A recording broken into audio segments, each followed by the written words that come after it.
بسم اللہ الرحمن الرحیم۔ اللہ کے رسول کی حدیث سنیے. آپ کون ہیں؟ کیا پڑھتے ہیں؟ لا الہ الا اللہ محمد، یعنی محمد کو رسول مانتے ہیں نا. اب خود رسول خدا کیا فرماتے ہیں؟ رسول خدا فرماتے ہیں وہ ماں باپ جن کی غفلت کی وجہ سے، جو پیسے کمانے میں مست تھے، جو دنیا داری میں مست تھے، جنہوں نے بچوں کو اسکول جانا تو سکھایا، کالج جانا تو سکھایا، یونیورسٹی جانا تو سکھایا، بچوں کو کہا بیٹا کالج میں نمبر 1 آنا، بیٹا یونیورسٹی میں بیچلر کرنا، ماسٹر کرنا، پی ایچ ڈی کرنا، بیٹا ڈاکٹر بننا، بیٹی ڈینٹسٹ بننا، سب کچھ دنیا داری کا تو سکھایا، مگر دین نہیں سکھایا. دینی لحاظ سے غافل تھے. بچوں کو نماز نہیں سکھائی، بچوں کو حجاب نہیں سکھایا، بچوں کو خمس نہیں سکھایا، بچوں کو حج نہیں سکھایا، بچوں کو عشق اہل بیت نہیں سکھایا. اللہ کے رسول فرماتے ہیں یہ ماں باپ، مسلمان ماں باپ کی بات ہو رہی ہے، یہ ماں باپ عمل سے اپنے رسول پہ تبرہ کر رہے ہیں. یعنی خدا نہ کرے اگر ہم میں سے کوئی اس طرح غافل ہے، وہ عمل سے اپنے نبی پہ تبرہ تو جانتے ہیں، اس کو کھولنے کی ضرورت نہیں. استغفر اللہ. پھر رسول خدا فرماتے ہیں قیامت کے دن میں بھی اس سے بیزاری کا اعلان کروں گا. میں کہوں گا یہ میرا امتی نہیں، ڈائریکٹ جہنم میں جائے گا. خدا را اپنے بچوں، اچھا بچوں کی تربیت آپ کریں گے آپ ہی کا فائدہ ہوگا، اور اگر بچوں کی تربیت نہیں کریں گے آپ ہی کا نقصان ہوگا. ابھی کراچی کا آپ کو واقعہ سناؤں. ایک مومنہ، ایک عالم دین بتا رہے تھے، ایک مومنہ بیچاری بڑی مالدار تھی، بہت مالدار، اس کا میاں مالدار. اب میاں یہ بچوں کو دنیا داری تو خوب سکھائی، خوب دنیا داری سکھائی، مگر بچوں کو دین نہیں سکھایا. اکثر ماں باپ بیچاری یہ غلطی کرتے ہیں، دنیا داری خوب سکھاتے ہیں مگر دین نہیں سکھاتے. جیسے میں نے کہا نا، اس معاشرے میں بچوں کو سیلفشنس سکھایا جا رہا ہے، مگر کتنے ماں باپ نے سیکریفائس سکھائی. یہ 10 پینی والا جو میں نے باکس بنانے کا کہا، کتنے ماں باپ نے اپنے بچوں کو یہ کہا. ہمیں الحمدللہ بچپن سے جب بھی ہمارے ابا حضور نے 10 تومان دیا، 10 روپیہ دیا، کہا 5 روپیہ کسی غریب کو دینا. اتنا ٹرین کیا. اب اگر ہم غریب کو پیسے نہ دیں تو ہمارے کو کھجلی ہوتی ہے کہ بھائی غریب کو مدد کیوں نہیں کر رہے. یہ ٹریننگ ہے نا کہ سیلفشنس نکالو. تمہارے پیسے میں صرف تمہارا حق نہیں، تمہارے پیسے میں نہ سمجھو صرف تمہارا حق ہے، اس میں تمہارا بھی حق ہے، تمہارے بیوی بچوں کا بھی حق ہے، تمہارے بھائی بہنوں کا حق ہے، تمہارے ماں باپ کا حق ہے، تمہارے نیبرز کا حق ہے، غریب یتیم مسلمانوں کا حق ہے. تو یہ عادت ڈیولپ کروانی ہے. اب اس والدہ کا واقعہ آپ کو سناؤ، اور پھر آج کا نسخہ، آج کا ٹاسک اور آج کا مسائل. گھڑی ہوتی تو میں کوشش کرتا تو آن ٹائم ختم کرتا. خدا رکھ کل گھڑی رکھ لیجیے، پھر شکوا نہ کیجیے گا کہ مولانا صاحب 1.5 گھنٹہ بٹھاتے ہیں. اچھا جناب، اب یہ مومنہ مالدار، اس کا شوہر مالدار، میاں نے دنیا داری سکھائی، دین نہیں سکھایا. اب مرنے لگا تو میاں نے ساری زمین، سارے گھر، سارے پیسے، سارے اکاؤنٹس بیوی کے نام کر دیے. اسے پتا تھا کہ بچے جو ہیں ان میں حال نہیں، کیونکہ تربیت نہیں کی تھی. اب جب بیوی کے نام کر کے مر گیا تو اب خاتون ہے، ایموشنل ہے، اسی لیے اسلام میں بہت ساری چیزیں خواتین بیچاری کو منع کیا گیا ہے کیونکہ ایموشنل ہے. اب یہ خاتون ایموشنل تھی. باپ نے کہا بچوں کو پیسہ ویسا جب تک زندہ ہو تھوڑے تھوڑے دینا، گھر زمین جائیداد ان کے نام نہ کرنا. اب کہتی ہے کہ چونکہ اس کو ایک مولانا نے دیکھا جو اس مومنہ کو جانتا تھا. مومنہ کو کس حالت میں دیکھا؟ فقیری کرتے دیکھا. یہ وہ ماں باپ سنے جو اپنے بچوں سے غافل ہیں. مومنہ کو فقیری کرتے دیکھا.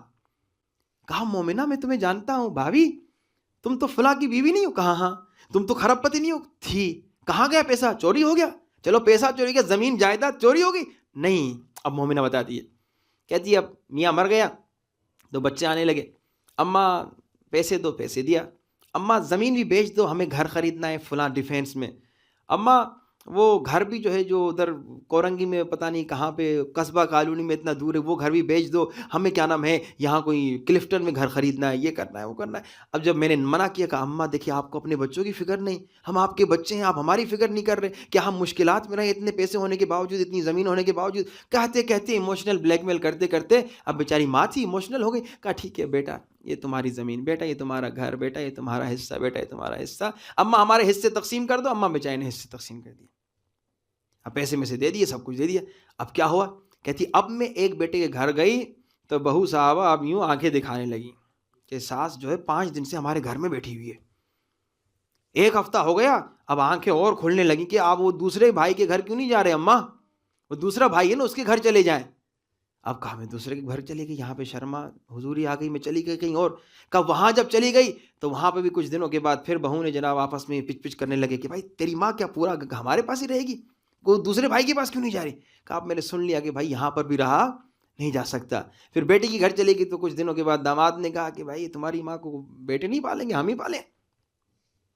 کہا ادھر کے ٹکر ادھر کے ٹکر، ادھر سے ٹھوکر ادھر سے ٹھوکر، فٹ بال کی طرح کوئی ادھر پھینک رہا کوئی ادھر پھینک رہا، اماں اس کے گھر جاؤ اماں اس کے گھر جاؤ، کہ آخر میں کسی کے گھر رہنے کے قابل نہ رہے۔ اسی ماں باپ نے بچوں کو ڈاکٹر بنایا، پروفیسر بنایا، انجینئر بنایا، دنیاوی لحاظ سے نمبر 1، مگر ادب نہیں سکھایا کہ ماں باپ کی جگہ سر پر ہے۔ یہاں اس ماحول میں بھی آپ کو ادب نہیں سکھایا جاتا۔ آپ کے بچوں کو پہلے دن اسکول میں کیا جاتا ہے کہ پولیس کا نمبر ہے، باپ نے ڈانٹا تو پولیس کو فون کرنا، یہ ہوتا ہے کہ نہیں ہوتا؟ آپ کو یہی سکھایا جاتا ہے کہ ماں باپ کے ساتھ بے ادبی، ماں باپ کچھ نہیں ہے، مگر دینی تربیت کرو گے تو دین کہتا ہے سب سے زیادہ احترام ماں باپ کا ہے۔ ماں باپ کافر بھی ہو تو ان کا احترام واجب ہے، ماں باپ غیر مسلمان ہو تو ان کا احترام واجب ہے۔ تو اگر آپ اپنے بچوں کی دینی تربیت کریں گے آپ کی عزت ہوگی، اور اگر آپ بچوں کی تربیت نہیں کریں گے، وہی امر بالمعروف اگر اپنے بچوں پہ نہیں کریں گے تو کیا ہوگا؟ آپ خود بڑھاپے میں اللہ نہ کرے ذلیل و رسوا ہوں گے، جیسے وہ بیچاری مومنہ ہو گئی۔ اب کل اور پرسوں کی مجالس میں تھوڑا اور اس پہ گفتگو کریں گے، اللہ کرے کہ وہ جو اپنے بچوں کی تربیت سے غافل تھے کچھ نہ کچھ اثر اس پہ لیں۔ لیکن جیسے میں نے کہا کہ میں پریکٹس بھی کرواتا ہوں مجلس میں، جتنا میرا زور چلے، تو میں نے 500 صلوات جو ہے اس کا ٹاسک آپ کو دیا تھا۔ کل میں نے تقریباً مومنین کو گنا تھا، 100 کے قریب مومنین تھے، تو اس میں سے صرف 22 لوگوں نے وعدہ دیا تھا کہ ہم 500 صلوات پڑھیں گے۔ میں نے ایک نسخہ بتایا تھا، نسخہ کیا تھا؟ مشکلات سے نجات کا نسخہ، 5000 مرتبہ صلوات، 12000، 14000 یا 1,40,000 مرتبہ صلوات، یہ تو نسخہ ہوا۔ پھر میں نے کہا تھا 500 صلوات پڑھی اور مولا امام زمانہ کو تحفہ کیجیے۔ مولا کو تحفے کی ضرورت نہیں، مگر تحفہ دیں گے تو آپ کو فائدہ ہوگا۔ میں نے کہا آپ کنگ آف دا کنگ کو تحفہ دے رہے ہیں، دنیا کے سب سے بڑے کنگ کو تحفہ دے رہے ہیں، اور اسے تحفہ دے رہے ہیں جو دن میں 10 مرتبہ آپ کو دعا دے رہا ہے، 10 تحفے دے رہا ہے۔ اب کون کون 500 صلوات پڑھ کے آئے وہ ہاتھ اٹھا کے بتائے۔ وعدہ تو 22 لوگوں نے دیا تھا، 1 2 3 4 5 بچے نے پڑھا ماشاء اللہ، 6 7 8 9 10 11 12 13 14 15 16 17 22 لوگوں نے وعدہ دیا تھا، 17 لوگوں نے عمل کیا۔ حسن زن کروں گا وہ دوسرے آئے نہیں مجلس میں۔ حسن زن بھی تو اچھی بات ہے نا، پازیٹیو تھنکنگ جو ہے بہت اچھی بات ہے، لیکن کتنی افسوس کی بات ہے اگر وہ مجلس میں آئے ہوں، کل وعدہ بھی کیا ہو، مگر پھر بھی عمل نہیں کیا ہو۔ میں نے کیا کہا 500 صلوات میں کتنا ٹائم لگتا ہے؟ جنہوں نے پڑھا ہے وہ بتائیں گے 45 منٹ زیادہ سے زیادہ، اس سے زیادہ ٹائم ہی لگے گا، مگر پھر بھی ہم نے صلوات نہیں پڑھی۔ اور جنہوں نے کل وعدہ نہیں کیا وہ بھی سوچیں کیوں وعدہ نہیں کیا۔ میں نے یہ تو نہیں کہا نا کہ ڈیلی 500 پاؤنڈز مولانا کے اکاؤنٹ میں ڈالو، اگر میں یہ کہتا تو پھر آپ کو پریشان ہونا ضروری تھا کہ 500 پاؤنڈ مفت میں مولانا وہ کیوں دیں، لیکن میں نے کہا ڈیلی 500 پاؤنڈ اس دنیا کے اکاؤنٹ میں ڈالیں اپنے۔ یہ کہا یا نہیں کہا میں نے؟ لیکن کس نے عمل کیا؟ بہت کم لوگوں نے۔ آج پھر میں وعدہ لیتا ہوں، وہ مومن جو وعدہ کرتا ہے کہ 40 دن تک ہر روز 500 صلوات پڑھے گا اور امام زمانہ کو ہدیہ کرے گا، وہ ہاتھ اٹھا کے وعدہ کرے تاکہ انشاءاللہ ایک پکا وعدہ ہو جائے۔ کل والوں نے تو وعدہ کیا، وہ دوبارہ ہاتھ اٹھا لیں، کیوں شرما رہے ہیں بھائی؟ ہاں بھائی، ایسا مولوی آپ نے نہیں دیکھا ہوگا جو زبردستی آپ کو ماشاءاللہ پڑھائے لکھائے۔ چلیں جی، آج بھی تقریباً وہی ہے، 2-4 ایکسٹرا ہمیں، اللہ آپ کو سلامت رکھے۔ بلند ترین صلوات۔ اب کل میں نے کہا تھا کہ ہر روز ایک نسخہ دوں گا، آج کا ٹاسک تو وہی ہے کہ 40 دن تک انشاءاللہ آپ نے صلوات پڑھنی ہے اور مولا امام زمانہ کو ہدیہ، اور جس کا میں نے کہا بینیفٹ آپ کو ہے، بینیفٹ آپ کو، خدا کی قسم 500 صلوات آپ پڑھیں گے 40 دن تک، آپ اپنی زندگی میں چینج دیکھیں گے۔ ایک مومن تھا آسٹریلیا میں، بیچارے نے مجھے کہا کہ مولانا مجھے جاب نہیں مل رہی، پڑھا لکھا ہوں، ہر لحاظ سے نمبر 1 ہوں، مگر جاب نہیں مل رہی۔ میں نے اسے کہا ڈیلی 5000 صلوات پڑھو، پنجتن پاک کو ہدیہ دو۔ میں وہاں سے آسٹریلیا سے کینیڈا گیا، 40 کے سلسلے میں، اس نے فون کر کے بتایا مولانا وہ کام جو 6 مہینے میں نہیں ہو رہا تھا وہ ان 20-30 دنوں میں ہو گیا، مجھے جاب مل گئی۔ صلوات کے بڑے فائدے ہیں اس میں آپ کو۔ امام خمینی کی بہو بیمار ہو گئی، ڈاکٹر کیا لیں گے؟ ڈاکٹر نے کہا آپریشن ہوگا، ڈاکٹر نے کہا آپریشن ہوگا۔ امام خمینی نے کہا ہمیں کچھ دن موقع دے سکتے ہو ڈاکٹر نے کہا ہم موقع دے سکتے ہیں۔ کہا پھر ایسے کریں ہم تھوڑے دنوں کے بعد آتے ہیں۔ جب گھر گئے صلوات کا ختمہ نکالا، پھر دوبارہ چند دنوں کے پاس ڈاکٹر کے پاس گئے، ڈاکٹر نے چیک اپ کیا، بیماری ہے ہی نہیں۔ صلوات معجزہ کرتی ہے، اس پہ کئی کتابیں لکھی گئی ہیں، یہ جب آپ اپنی زندگی کی روٹین میں لائیں نا، اور پھر امام زمانہ کو ہدیہ کریں تو حل جزاء الاحسان الا آپ جب مولا کو تحفہ دیں گے، مولا ویسے ہی تحفہ دے رہے ہیں، اب تو اور تحفہ آپ کو ریٹرن میں ملے گا۔ اب آج کا نسخہ بہت آسان، بہت جلدی سے۔ آج کا نسخہ یہ ہے کہ جب آپ سفر پہ جا رہے ہیں نا، ابھی کل کا واقعہ ہے، 2 بیچارے یہیں آپ کے پیٹر برگ میں، ان کا ایکسیڈنٹ ہو گیا، مسلمان تھے بیچارے، دونوں مر گئے، جوان بھی تھے۔ کتنے لوگ ایکسیڈنٹ میں مر جاتے ہیں، خدا نہ کرے کہ ہمارے گھر میں ایسا کوئی واقعہ ہو جائے تو آدمی بالکل ڈسٹرب ہو جاتا ہے۔ اب ان کے بچے، ان کی بیوی، وہ سب بہت تڑپ تڑپ کے رو رہے تھے. ابھی کل کا واقعہ ہے، ابھی ان کا جنازہ ہے تھوڑی دیر میں. تو اب دیکھیے یہ واقعات تو ہو جاتے ہیں سفر میں. اس طرح کے حادثات سے بچنے کا ایک نسخہ، کمال کا نسخہ، اس پہ آپ عمل کریں نہ کریں آپ کی مرضی. حضرت یعقوب علیہ السلام اللہ کے نبی ہیں، جب بھی حضرت یوسف کہیں جاتے تھے ان پہ یہ آیت دم کرتے تھے، تو حضرت یوسف کو کبھی کوئی نقصان نہیں ہوتا تھا.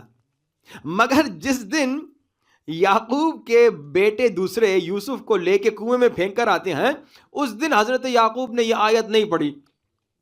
علماء کہتے ہیں اللہ نے بھلا دیا تاکہ وہ حضرت یوسف کو عزیز مصر بنانا تھا. تو حضرت یوسف کو تمام مشکلات کا سامنا ہوا. اب یہ آیت کیا ہے؟ یہ آیت یہ فَاللَّهُ خَيْرٌ حَافِظًا وَهُوَ أَرْحَمُ الرَّاحِمِينَ، سورہ یوسف کی آیت نمبر 64 کا آخری حصہ. علماء کہتے ہیں کہ جب کوئی تمہارا بھائی، بہن، بیٹا، بیٹی سفر پہ جا رہا ہے، سفر ضرور نہیں کہ امریکہ کینیڈا کا ہو، نہیں، یہاں سے لیسٹر جا رہا ہے، یہاں سے لنڈن جا رہا ہے، تو آپ کیا کریں؟ 5 مرتبہ 10 مرتبہ یہ آیت پڑھیں، فَاللَّهُ خَيْرٌ حَافِظًا وَهُوَ أَرْحَمُ الرَّاحِمِينَ. اور جو سفر پہ جا رہا ہے وہ خود 1001 مرتبہ پڑھے فَاللَّهُ خَيْرٌ حَافِظًا وَهُوَ أَرْحَمُ الرَّاحِمِينَ، فَاللَّهُ خَيْرٌ حَافِظًا وَهُوَ أَرْحَمُ الرَّاحِمِينَ. تو انشاءاللہ سفر کی مشکلات اور ایکسیڈنٹس اور اس طرح کے خطرات سے بچ جائے گا انشاءاللہ، اللہ اسے نجات دے گا. اور انشاءاللہ اس پہ آپ عمل کیجئے. یہ آج کا تحفہ، آج کا نسخہ. لیکن خدا را صلوات جو میں نے کہا نا اس کو نہ چھوڑیے. امام زمانہ کو 40 دن تک صلوات ہدیہ کیجئے اور آپ خود اپنی زندگی میں چینج دیکھیں گے. آئیے گریہ کریں، گریہ کے دن ہیں، ماتم کریں، ماتم کے دن ہیں. لیکن یہ جملہ یاد رکھیے، صلوات جب بھی پڑھیں نا وعجل فرجہم کے ساتھ پڑھیں. کیوں؟ کیونکہ صلوات اگر فضائل کا جملہ ہے، وَأَجِّلْ فَرَجَهُمْ مَسَاوَائِب کا جملہ ہے. کیسے؟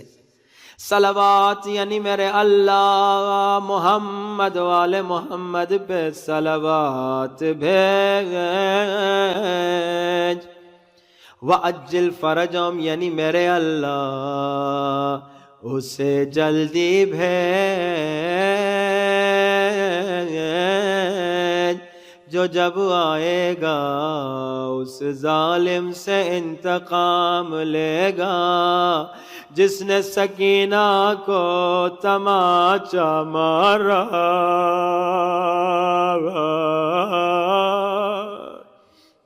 وَأَجِّلْ فَرَجَهُمْ یعنی کیا؟ وَأَجِّلْ فَرَجَهُمْ یعنی میرے اللہ اسے جلدی بھیج دے جو جب آئے گا اس سے انتقام لے گا جس نے زینب کے سر سے چادر چھینی.